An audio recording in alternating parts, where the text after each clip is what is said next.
What's up, guys? We're here at AMC Town Square with Chasing Cinema. Mr. James Shoe.com, and we are back for Christopher Nolan's Dunkirk. A highly anticipated movie for 2017. A movie that a lot of people are calling his real big chance at an Oscar. And a lot of anticipation going in. Obviously, the trailer for this movie, especially the first trailer, has turned a lot of heads. It is a very strong trailer, and luckily, we are in the theater that is the only theater in the state of Nevada that has the 70mm print of Dunkirk. So I was really excited to be able to watch this movie. Last time we watched one on that was Hateful Eight with Quentin Tarantino. Yes, which was a great experience, and I'm glad that we're able to still see things on 70mm. And I hope that in the future, more theaters equip themselves so that if more filmmakers decide to produce in different formats. However, I will say it, if you are in a different area of the world, which you probably are, Christopher Nolan ideal format is 70mm IMAX. Which we do not have. We do not have. The state does not. It's very limited, but if you could find one near you, I'd advise you to go see it there. Let's hop into it. I don't get to watch this till Saturday. Today is Friday mornings. Yes. Thursday night. Dunkirk. Wow, this was a really kind of complex movie and had a lot of things going for it. It's funny because we also reviewed Valerian, the new film from Luc Besson. You can check out that white eye up there in the corner. You could see that review. Where my reviews are kind of similar, only this one is not as negative, I will say. I think this is a movie that, for its look, its style, its cinematography is so stunning. I mean, especially seeing it in 70mm, I think that the parts of the film that are most enchanting in 70mm is the aviation sequences when we're up there in the sky with Tom Hardy and some other people. And then at the very end of the movie, we have this really great sunrise, and it is just great with that solar flare, things like that you get off of a film. And you know, I think that this might, I mean, it's such a stunning movie, and we're obviously depicting a very, very tragic event and these really horrific things going on, but I just didn't find myself super invested in these characters. Obviously, we know that there are 3 different stories being told. There is no one specific soldier that we're kind of focused on. It's more of these 3 different situations rather than people. And the timelines are a little bit shifted, so we could all and then they all kind of come together later in the film. And I mean, I think that's fine. It didn't bother me. I think the reason why is that we could extend everyone's story, because one story is a week long, one story is a day long, and one story is an hour long. But they extend them both out, and we kind of continually go shifting between each story. And while I think that this movie is good, and I think performances are decent, I just wasn't able to really invest myself in what was going on. I wasn't super moved by what was happening. And obviously, you know, there's that pre-bias, of course, of like soldiers and, you know, this sad thing about war, about what is going on, and these, you know, these young kids, you know, especially this time, who are just going through this horrible thing that you have that kind of feeling for. But beyond that, I wasn't invested in the character's journey. I wasn't really moved by where this character was going or coming, and even some of these characters look very, very similar, so I think, you know, I get why they did it, because everyone did have that certain look back then, but it's hard to differentiate sometimes. And it's just hard to really attach to what is going on emotionally. I think this is a movie, again, that technically I think is strong. And story-wise, I think it's satisfying, and there are some really, really great suspenseful moments.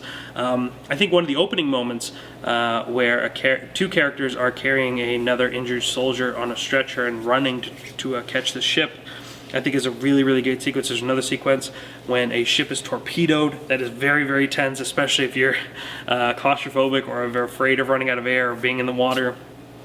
And I think the suspense is there, but there's not that flip side of kind of that emotional toll and that like really affected feeling that you get in most war films. You know, a lot of people are saying this is the next Saving Private Ryan and things like that. And though I don't even go to Saving Private Ryan as my go-to war movie or anything like that, Saving Private Ryan does have that emotional toll that comes with war. It does kind of, obviously not that extent, but it does kind of show you that emotion.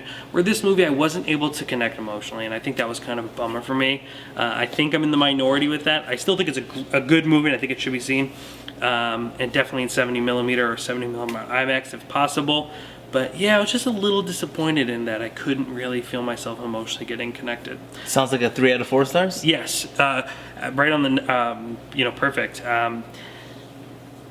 Score, I mean, everything about it technically works so well. And Nolan, obviously Nolan being the man, even though I read an article today about how Christopher Nolan ruins our modern day cinema, I mean, he is definitely a great filmmaker, and he really does things really, really well, especially technically, caring about film, things like that. But I think here, the story lacks little, and our time with the characters are a little bit too separated for us to really care about what's going on. From what you saw of Harry Styles, how did that guy do? I thought Harry Styles was fine. I think it's hard because there's so much going on. A lot of Nolan's favorites make an appearance. Obviously, Cillian Murphy's in here. He has a really great moment. Scarecrow, Bane. Yeah, we have Bane. Well, obviously, Christopher Nolan likes to continue covering Tom Hardy's face. Love it. So does George Miller. But Cillian Murphy has a really, really great scene with Mark Rylance. I mean, there's a few, but there's one in particular that's really, really good. And there's these little moments of character interactions that feel kind of strong, and you wish you could sit in longer so you could really start getting those emotions stirred, but you're not really able to. So I walk away happy, but not as moved as I want it to be. Like, it wouldn't be in my top 10. Do you think you like this better than Interstellar? That's a good question. It sounds like Interstellar. I think I would revisit this more than Interstellar, because Interstellar had great effects, and it was a movie that had at least some of those emotional sequences like that. For instance, when they go visit that planet. But the problem was everything on Earth was really, really unconvincing and unlikable. This movie, I think there's things to like, you could watch this movie and you could notice more things, and there's a lot of artistry to it that will attract you to it more.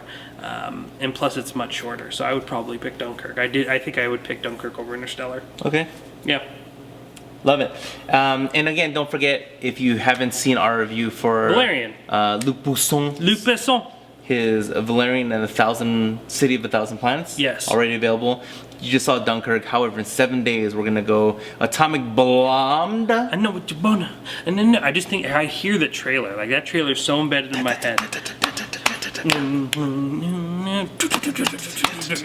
Oh, I can't wait. I'm so excited for this movie. Charlize Theron. After seeing the clip at CinemaCon, I said that's one of the movies I want to see more than anything this year. Also, you take movie advice from me, but if you want to take life advice, you take it from this guy, Mr. James Chu. Make sure to click that white eye, and you can find all about things you could do to improve your life and make yourself more successful. Can't be a bad thing. Not at all. Movie fans and Christopher Nolan fans, I know I've definitely run into my arguments with Christopher Nolan fans. We trust.